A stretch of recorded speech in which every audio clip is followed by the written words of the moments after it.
那将军，最近美日演习，他们在演练一个新的战术，叫 Eabo 啊，这个跟台湾有关吗？有关。我跟你讲哈，这也有很多人反对。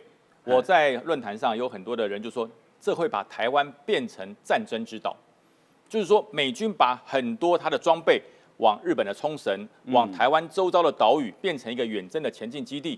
那这样子的话，会不会变成中国大陆要攻击的目标点？这样子我们当地的这些居民会不会更危险？我说不会，完全相反，完全相反。因为如果你觉得刚才我讲的这些家伙所说的论调是对的，你家不要装铁门。对，你家不要装铁窗，你家什么都不要装，小偷就不会来。对，小偷就不会来，我就把大门关，都不要开，大门就打开，就跟以前我们住的眷村一样。对，眷村不关门，你知道吗？对，为什么眷村开门没有人偷？你知道，因为里面没有什么东西好偷，里面是空的，也是没有东西好偷，你知道吗？而且眷村因为大家都认识，有一个陌生人走进去，全村都看到了。你家的东西长什么样，他偷出去就知道是你家的。对，没错。可是我们台湾能这样做吗？你能够门不闭户吗？你还真的想要到那个李云大同篇门不闭户路不拾遗？各位那是理想啦。你一定要强化自己。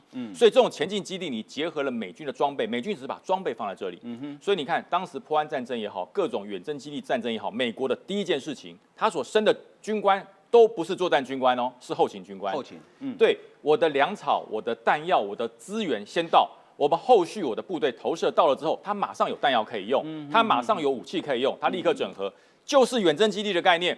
那在这个计划出来之前，他们是用船呢，他是用远征基地船。那你想想看，船能够储存的东西，船能够放置、能够保存的东西，跟一个岛差多少？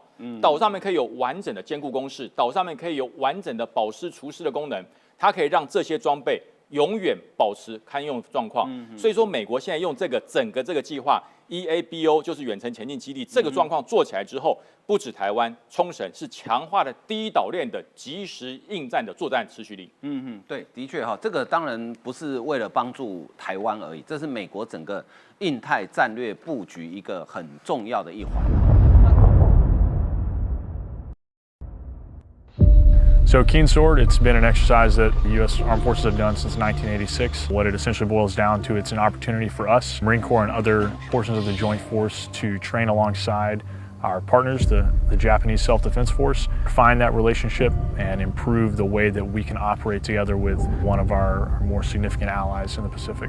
How we can assist the JGSDF with fire support and fire support coordination, our ability to take the assets that we have, coupled with some of the assets that they have. It lets us take those complementary assets and mold them into something that is a more efficient and more effective fighting force. We have to defend our country by ourselves, and U.S. Marines support contributes to the progress of the efficiency for national defense. One of the most important factors for bilateral operation is the interoperability. BGTCC is very important for the interoperability. We are going to coordinate more and more through BGTCC. The BGTCC, it stands for Bilateral Ground Tactical Coordination Center.